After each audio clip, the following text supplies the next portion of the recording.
Okay guys, this is my biggest project I think I've ever done. I built my own nutcracker. So 98% of him is cardboard. Okay? The shoes were bought at a thrift store a few months ago. They were like $1. They were made like wicker, I believe. The hands are Christmas bulbs. Like I said, 98% of this is cardboard. Arms, body, legs, head, hat. The head,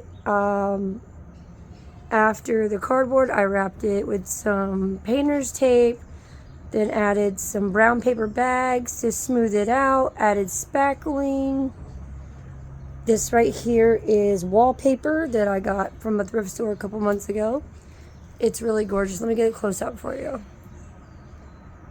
I know this is not like the ones you're seeing all over YouTube. Me and my husband looked into it. It's about $85 for I think they're like 5 to 6 foot tall nutcrackers. Probably would have been easier. This took me about 3 days. But I didn't really want to spend $85. I wanted to see if I could do it on my own. I hope you guys love this. This is what I came up with. His eyebrows and his mustache are felt. I did the eyes. His pupils are felt. Like I said, look at this gorgeous wallpaper. I was trying to do something outside the box. I hope it works for y'all. I really love him. Here's his shoulders. Now these came from a button maker that I have.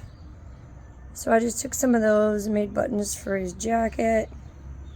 Those are just random buttons that I had as well. Add a little bit of greenery for some color. And yeah, you guys will have to tell me what you think. But I really love him. It was a lot of hard work, but now I finally have a nutcracker. I've always wanted one. The ones at Michael's are $500. And this one costs nothing because I had everything on hand. Technically nothing since I had it on hand, but yeah. I hope you guys like it. Bye.